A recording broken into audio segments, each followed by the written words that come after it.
In this video, we're going to take a look at some new developments that are playing out in real time that may impact us in some very meaningful ways in the coming weeks.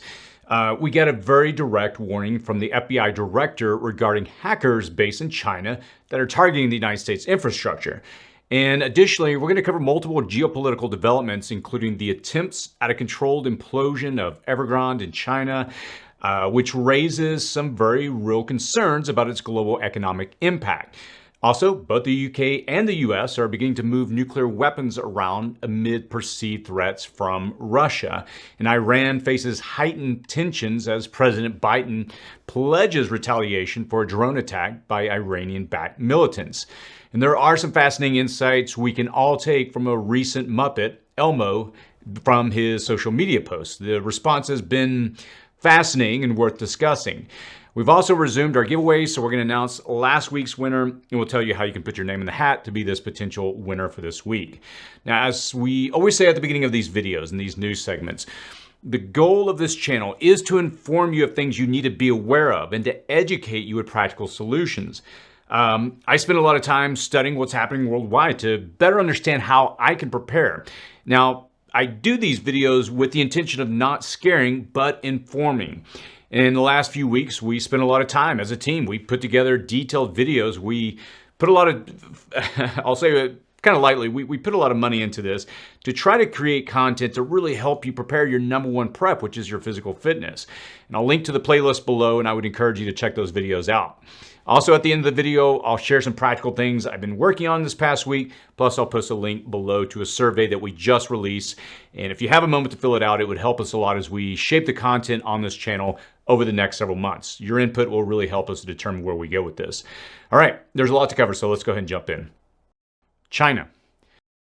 All right, we'll start off today's news with some very concerning news regarding a rare public warning from the FBI about China this week. They're sort of sleeper cells of hackers lying in wait with their potential access to multiple business and government computer systems, including infrastructure, financial markets, and perhaps even defense contractors, which has come as the biggest shocker to many this week. Now, the recent news from the United States intelligence apparatus indicates that they are waging a Cold War and positioning hackers poised to attack any countries that attempt to rise in opposition to them. Now, the FBI director, Christopher Wray, in congressional testimony submitted on Wednesday, he issued a stark warning that China's hackers are poised to wreak havoc and cause real-world harm to Americans. And it wasn't just Wray. Now, alongside him and amplifying this opinion was a who's who of key officials and cybersecurity experts, including the United States Cyber Command Commander General and the Department of Homeland Security Cybersecurity Director Jen Eastler. Now, this has been ongoing for several years, but it has been accelerating even as we attempt to combat it and harden off our critical systems. Now, they issued a very direct warning that insufficient attention is being given to the fact that Chinese hackers are targeting critical infrastructure, posing risks to water treatment plants, electrical grids, oil and gas pipelines, and transportation systems. And they stress that China is not only attacking economic security, but also engaging in wholesale theft of innovation, personal and corporate data as well. And they stress this necessitated a concerted level of immediate and ongoing attention. Now imagine waking up one morning to the blockade of Taiwan. Your electricity goes out and someone drained your bank account with online purchases. And these slightly removed from responsibility wars by proxy, as we see them from state-sponsored hacking groups, are things that we've discussed on this channel many times before. They are very difficult to assign blame to the sponsoring country, so they are also challenging to respond to. And if the latest news is any indicator, and I would encourage you to watch the full testimony that I'm going to link to in the comment section below, we could be, and I say that word could, because there's a possibility nothing comes out of this, or at least extensively, but there's a very real chance that we're on the cusp of a much larger cyber war that could result in infrastructure seizing up, accounts and systems locked up, or destroyed in ransomware attacks, or broad sweeping misinformation campaigns aided by artificial intelligence. And at the very least, I would encourage you to take time to download our free cybersecurity guide to protect yourself and your accounts as much as you can. Now, this is just one guide of many that we make freely available to you to help you accelerate in your preparedness journey. And our online city prepping community is currently getting a first look at our completed water guide, which we'll also make available to everyone in the not so distant future. Now, you can access these free guides again by going to city prepping and choosing on guide and then clicking on the drop down menu, and you see the different options there. Now look, if that's not enough, there's another concerning development coming out of China, which is the controlled implosion of Evergrande, a major Chinese real estate developer with a $300 billion debt. And it's a crucial development given its tight connection to the Chinese economy. Some are really comparing this to the Lehman Brothers, but it's only half the size at $613 billion.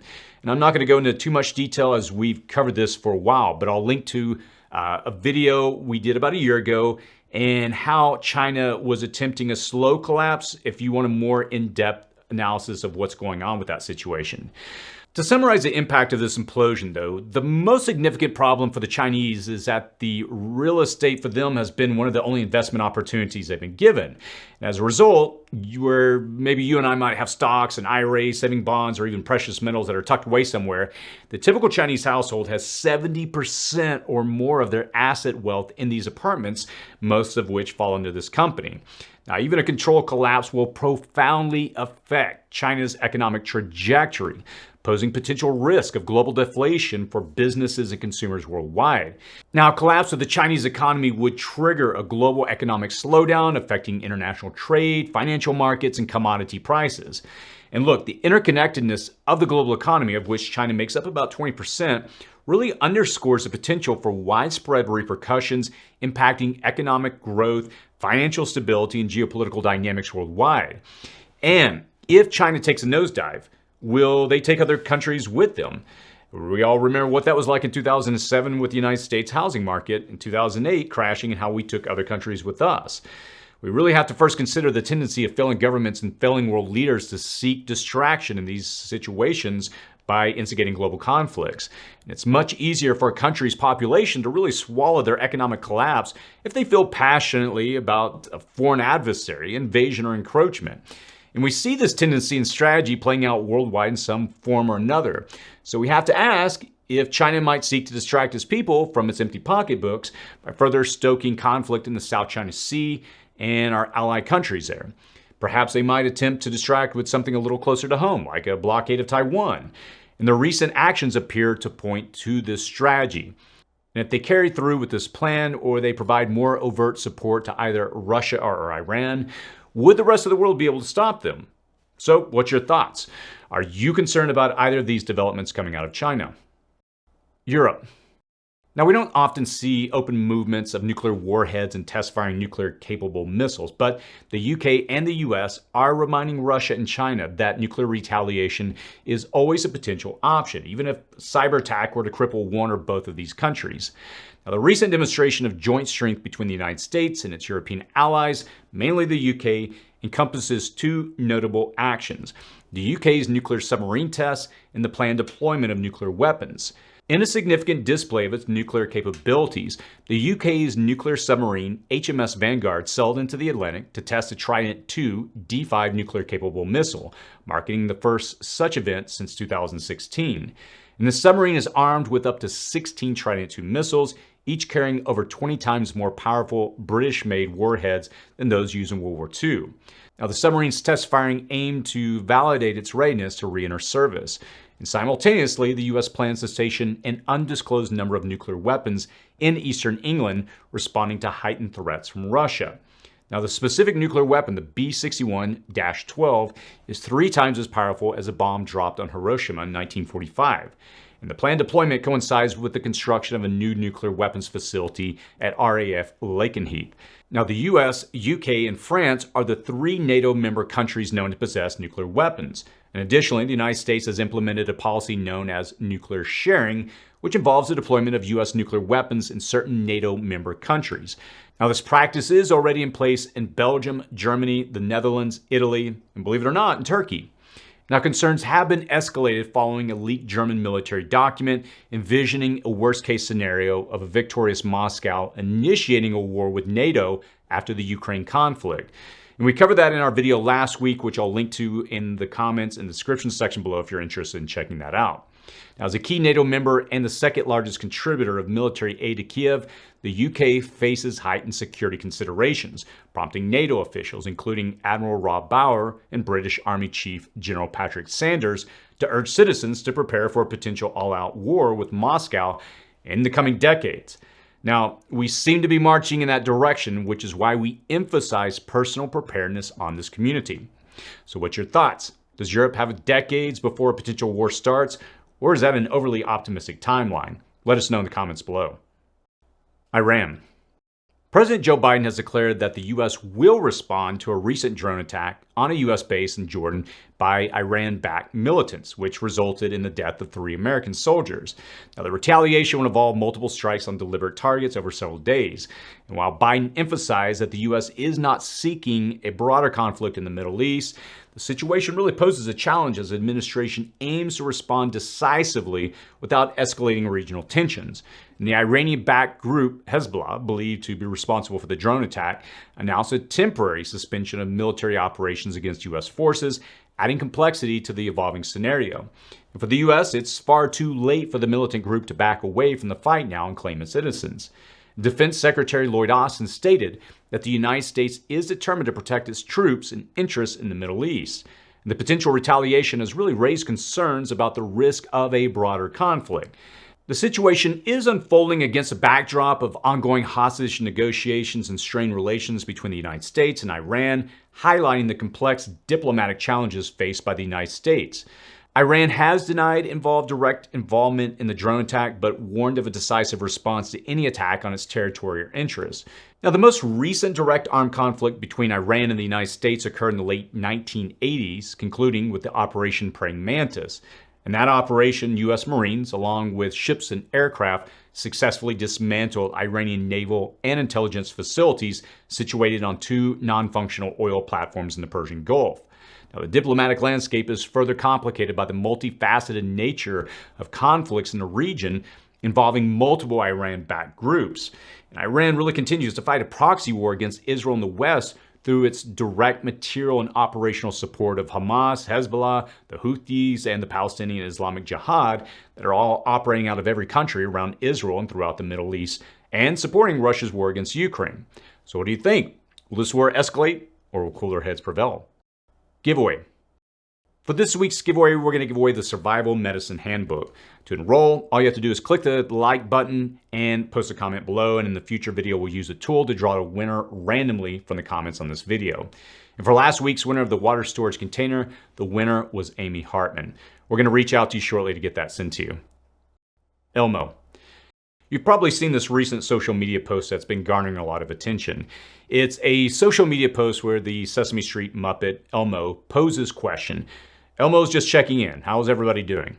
And that was an inquiry by Elmo on the platform X, formerly known as Twitter. At the time of recording this video, garnering almost 18,000 replies, the replies really exhibit a range of emotions, from grief and despair to joy and gratitude, really serving as a poignant reflection of societal emotional well-being. And many of the comments were, to put it mildly, pretty depressing. And when you read through the comments, it gives you kind of a decent overview of what people are really feeling in these times. You really see a large amount of trauma dumping. And despite the seemingly simple nature of the post, it really highlights the significance of genuine inquiries into one's well-being. The post's rapid virality underscores the deep need for sincere connections and mental health support, emphasizing the importance of regular check-ins to foster meaningful connections and to really address emotional well-being in both personal and professional settings. So I asked you, the community, how's everybody doing? And as you know, we emphasize the need for community on this channel. And we recently took a step to try to help that by launching the City Prepping Community back in November with the goal of helping preppers connect. And I'll post a link below if you're interested in learning more about it. But I'll just be honest with you. Do you have anybody that you can connect with? A spouse, a friend, a loved one? Is there anyone that you're able to talk through these things that are occurring around the world at this moment? I'll do a video in the next week or so where I'll talk a little more about this from a personal perspective, but I would encourage you to take this time as really a reminder to strengthen your community prep by reaching out to someone you know. Let them know you're thinking about them. Thank them for something they may have done for you, or just ask how they're doing. And we can all really benefit from that every now and again.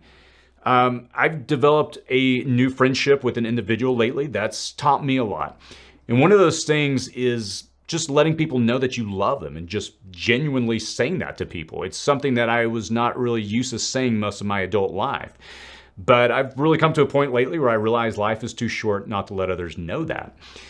Before we end this video, I want to just show a few things here. Number one, what I've been doing around my own house. As I mentioned in the last week and over the channel since last summer, started building a grow shed. The intent of this is to have a controlled environment to grow vegetables, fruits, whatever we want to grow in there. It's really kind of an experiment, and it's taken a lot longer than I initially thought, but we just finished the drywall this past weekend. We finished up the taping, the mudding. We finished the electrical plugins. They were already wired up with Romex, but we went through and just closed those off. And we also finished the plumbing. We brought in a water line that I'll use to irrigate the plants and inside. We've also, and what I've got to work on next is working on sealing off the seams and caulking them to prevent moisture to get in. And I'll explain everything in the video, why we use what we did and the reasoning behind it. There's a few things, if I could have gone back, I would have done differently, but it's been a great experiment, and I'm really excited to roll out the video here soon. The next big thing I have to do is add reflective mylar sheeting on the inside. We're going to pretty much line the entire walls and ceiling with it to protect, or to produce a reflective environment where we can get the maximum, return from all the lights that we have set up in there. So I'll be working on that hopefully in the next few weeks. I'd say we're about 95% of the way done, so it's coming together extremely well. Regarding physical fitness, I know we're already, at the time of recording this video, it's February 1st, we're already past January, and most people by this point have given up probably on their New Year's resolutions. But for me, I've been working, and I've just released 4 out of the 5 videos on physical fitness. Just released one yesterday. It's, at the time of recording this video, it's probably one of my lowest viewed videos in months. And I would encourage you and go check out those videos. I'm not upset because I think they're well done. I think the videos will do well over time. But physical fitness is one of those things that we often don't discuss enough in this community. And I would encourage you, if you haven't already, get serious about it. Personally, I've spent the last 6 months, beginning in August of last year, getting serious about my diet and losing weight and weightlifting. Of course, during the holidays, I picked up a few pounds, but every morning over the last 3 weeks, I've been getting up at 5:15, meeting with my workout partner. We work out for about 2 hours, 5 times a week. I'm on a pretty strict diet. I've been shedding body fat. And the reason I'm doing this is because I just want to get healthier. And it feels awesome to just get my health back in line. And my encouragement to you is to take care of your number one prep. And if you haven't checked out the videos, I would encourage you to do so. We'll finish up our physical fitness guide next week, and we'll release that with the last video. So all that to say, we're almost done with that. Let me just end with, kind of a final word here. Again, normally what we've been doing lately is trying to focus on one issue in these news videos, but this week there are multiple issues that are kind of all flaring up at the same time. So I've taken the approach of trying to list those out so you at least get a broad view of what's going on around the world. But in saying this, my encouragement is be careful with your mental well-being. I know, I was raised in a generation where, it was, again, I've shared this before, it's kind of the John Wayne generation, right? It's rough and tough. You just had to suck it up and deal with it.